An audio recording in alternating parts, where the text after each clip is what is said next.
A minute, I've just got it. There we are. Well, alright guys, welcome to part 2 of this Steve Hogarth video. Well, this is just a brief recap of where we left off. In 1999, Marillion had released their latest album called marillion.com, and also when they were signed to Castle Communications, or Castle Records, if you like, if you want to call it like that. Marillion was struggling to find their place in the music industry. They couldn't really afford any money to go on tour to the United States, for example, so they asked their fans over there to fund the tour for them, so that they can come over and tour over there. But yep, and for their 2001 album, for the 2001 album, Anorachophobia, they were about to attempt a experiment that would keep the band in existence into today. So, yep, enjoy this video. Peace. Well, anyway guys, welcome to part 2, yet again, of part 2 of the Steve Hogarth era of Marillion in this part of their history.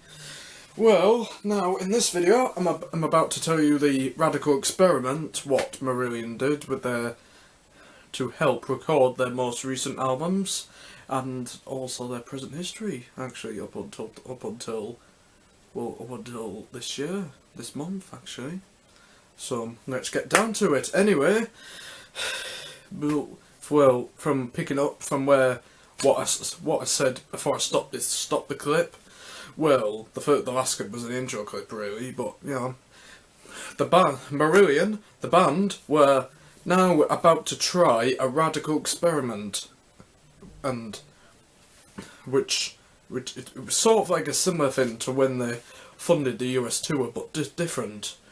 For their next album, Marillion asked their fans on via the internet if they could pre-order the new album before they record it.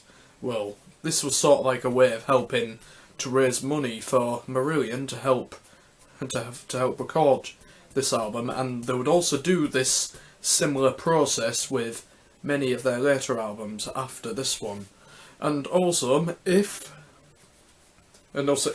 you pre-ordered that Marillion album, you would get a free deluxe set with a second disc in there, which would have it, and also you would get your name signed in the booklet as well. You would get your name signed in the inner sleeve notes of the booklet, and also the album and Anorachophobia was released and recorded throughout 2000 into 2001, and also they managed to get a distribution deal with EMI, well, for the first time since their contract with that company ended in 2001, to help distribute the album. And also the band parted company with their manager, who saved 20% of the money, which he was making. He used to make a fantastic amount of money in the 80s and 90s while the band worked their socks off. Well, anyway, back to this, you know. Well, Anorachophobia, here was the cover for it. Well, right here. It's sort of like this cover sort of reminds me of, you know, it was called I think the person in the court who was pointing well, I think from this from when this video put on YouTube, he was pointing that way on the cover. There was several bits of him on there in that court, and it was released. And also when it was released, it failed to chart in the UK, and also for a few reasons. The pre-order sales were through the band's website and not through Amazon or eBay or any online sites too. Secondly, the sticker of Barry inside the jewel case it made it a bit exempt, if you like, or unable to chart because of that sticker inside the jewel case. And I mean, because the sticker, the Barry sticker, which was also included in that one, was supposed to be a free gift as well. Well, yeah. It only had one single, which was called Between You and Me. It didn't chart at all, but, well, you know. But it was only available on the web. It was only available via the website, and, you know, and as 2 for 1, if you like, and it got past the radio stations for broadcast. Well, and well, you know what? There are a few songs in there which the reception for that album they got compared to U2 or Crowded House with Between You and Me, or in the very last song on the album. This is the 21st Century, which, you know, so yep. Well, anyway, it also had elements of progressive rock, their usual standard variant of music, and alternate rock in there as well. Well, moving on to 2004, Marbles.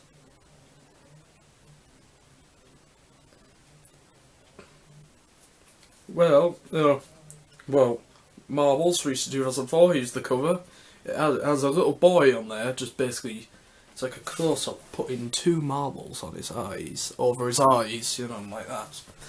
And also, it came out by pre-order to April 2004, and then it got released a week later on the 3rd of May. Well, actually, I've just got to say, just for the Steve Hogarth part, I've got my iPad over here, and also, I just want to quickly explain. I'm just trying to make this pretty quick, this part of the video, because, you know, I want to get this on YouTube, and I'm just also watching something on the telly as well, so, yeah, but it's just a little reminder as well.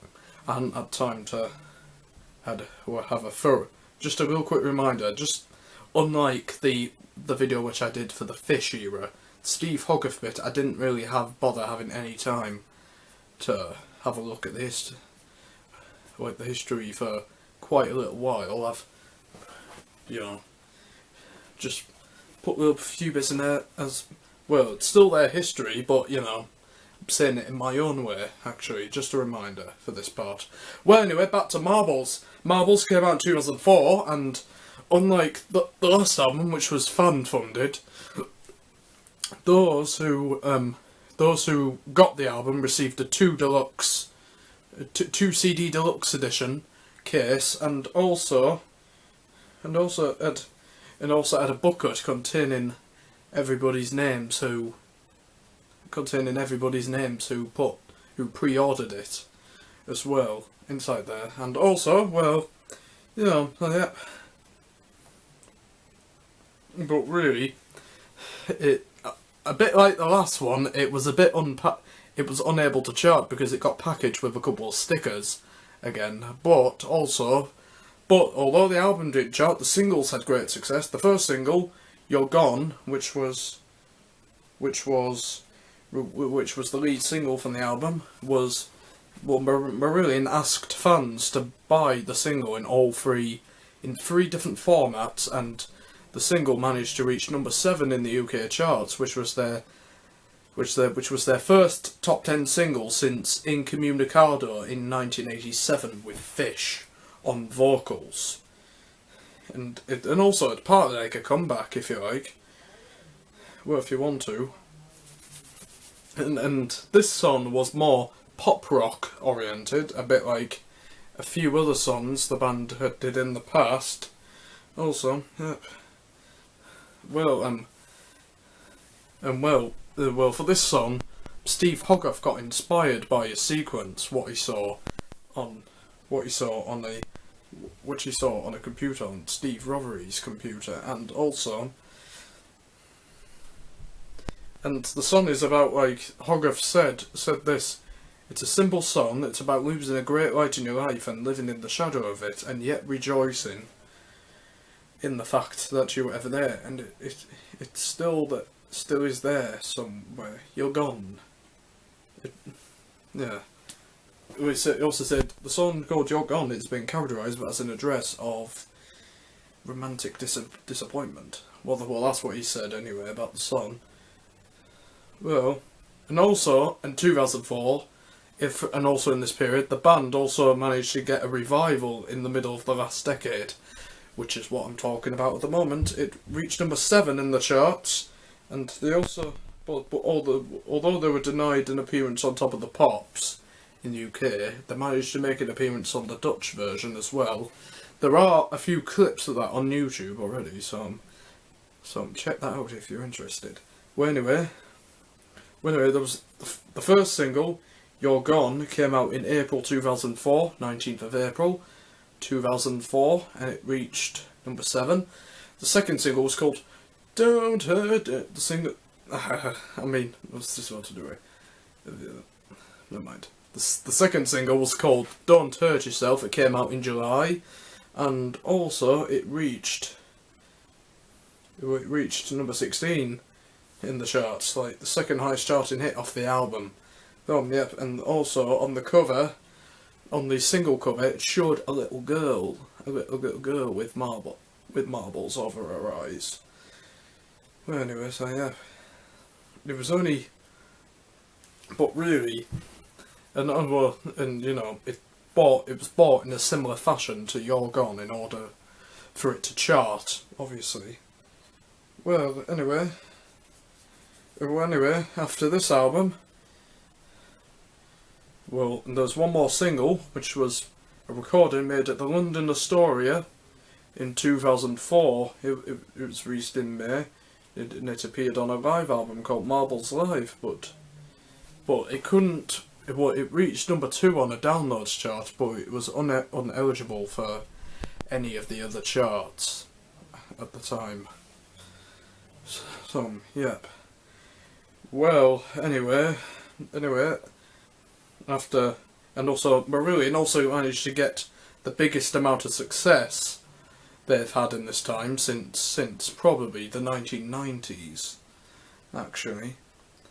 Well, actually, and also they managed to do a very big tour, and shows such as London Astoria, and as well as several other shows, managed to put the band back into the public eye, public consciousness. Oh yeah, and they toured, and also they did a very big tour throughout 2005 and 6. Did several festivals, and they did a Christmas tour at the end of the year as well, in Europe, and they did also acoustic shows in the United States and Europe as well. Well, anyway, April 2007, a new Marillion album came out called "Something Else." He's the cover for it. It came out at number 30 in the charts, and also I could say, similar to how the singles got released on the previous album, the success of the single called "Say It Like a Baby," it reached number 45, and it had a traditional CD release of 2 singles called "Thank You Whoever You Are," "Most Toys," which made number 15 and 6 in the UK and the Netherlands, respectively. And yep. Well, anyway, also later on, and also they went on tour again for that, 2008. They made a music video. I mean, the fans. They asked the fans to create a music video, and also they did. They did for for a song called "Whatever Is Wrong With You," and the winner could receive £5,000. £5,000. Yep, Well, anyway, in 2008, similar to the 2001 album, it was funded by a fan-funded campaign, to your Marillion fans on the internet, release the album, but pre-order the album, and they get the 2 deluxe CD edition, and also the name printed inside a booklet with everybody else's name on there in there before the album came out. Well, that was only to the fans who ordered it though. Happiness is the Road came out in October 2008, and also there's 2 covers for it. Here they are. Well, anyway, the 2 covers right here, called Essence and The Hard Shoulder. That's what they were called, and it is a very big. It's 2 separate albums in one, if you like, called Essence and The Hard Shoulder, and the playing time is about 1 hour and 50 minutes, and there's also a hidden track on the album which would increase the playing time by a further 6 minutes on the album. Awesome, so yeah, and also Marillion played a lot of new instruments, experimented with a lot of them, dust slimmers, French horns, harmonium, glockenspiels, even Christmas sleigh bells as well. Harp, zither. These are some of the album. So some of the things, some of the instruments, what they experimented on, and also, and the title track was inspired by some called Eckhart Tolle's "The Power of Now." That's what the Happiness is the Road song, Happiness is the Road, the title track of the album, was inspired by. And the artwork the artwork was created by a Spanish artist who was a long-time cover artist from Marillion, called Antonio Sejas. Spanish artist. He worked with Carl Glover, who was the long-term cover designer at the time for Marillion, and I bet he's still making album covers now for them. And well, you know what, and there was, and how many tracks were on here? There was 21 tracks on the album again, 110 minutes, and so, yep. Anyway, it was only meant to be single, but they just thought, why not, do some more tracks, a bit more inspiration, songwriting, experimentation, and record some new tracks. So, yep. Well, anyway, and also they did a few promotional activities. Released the song which I've called "Whatever's Wrong with You," and also they made the album free on a downloading scheme as well in 2008. And Whatever's Wrong With You came out on the 1st of October 2008 as a download. And, well, anyway, also, after this one, Marillion released an acoustic album. In 2009. It was called Less Is More. It features, acoustic or rearranged, and some other electric rearranged versions of the band songs which had Steve Hogarth on vocals. It came out on the 2nd of October 2009, here's the cover. It's all acoustic music as well, and also acoustic music, rearranged versions of the band's songs with Steve Hogarth, who he had been the band's lead vocalist since 1989. Well, anyway, yep, and after touring, jump 3 years forward, they released their most recent album. Excuse me, just bit of pudding I ate before this video. Well, anyway, in 2012 they released their most recent album, Sounds That Can't Be Made. Here is the cover. Here is the cover right here, and also that thing on the cover reminded me of one of those little toy, it reminded me of those little those springs, what you could, I mean those ones that flip up, but except those ones that flip, you're upside down the other way around when you put them on the stairs, but this one is shaped like I don't know what shape to describe it on that album cover. If you could tell me, just post in the link description below. Well, anyway, it had a very long opening track called called Gaza. It was about all the Gaza. It's a very, very political song. It's the most overtly political song which Marillion has ever written. And it's also about things it's about the perspective of a boy. Well, the lyrics take the perspective of a boy growing up in Gaza during his, where he grows up in the Israeli occupied Gaza Strip, and that's what the song's about. Well, anyway, the cover was designed by Simon Ward, and the booklet was created by 5 different artists and photographers such as Antonio Sedias, Simon Ward, Andy Wright, Mark Besant and Carl Grover. And also, the process which was funded to record this album was similar to many of Marillion's other past albums with Steve Hogarth in this period. Well, anyway, so yeah, and also they released a 5.1 and also there is a deluxe edition of the album which had a bonus DVD. It was called Making Sounds, which was the documentary on the bonus DVD. Sorry about that again, my camera's gone off. I'll have to put this video together.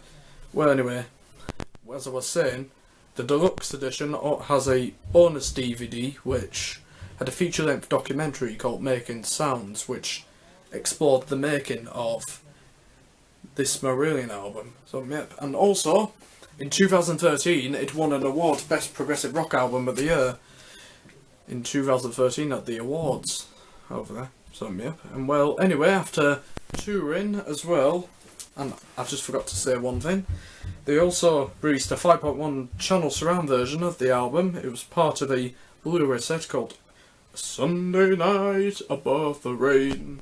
Here's the cover. It was released on Racket Records in 2014. Well, anyway, after touring and they've announced this month, Marillion, that they're going to record a brand new studio album. We don't know what, but I don't know what it is yet.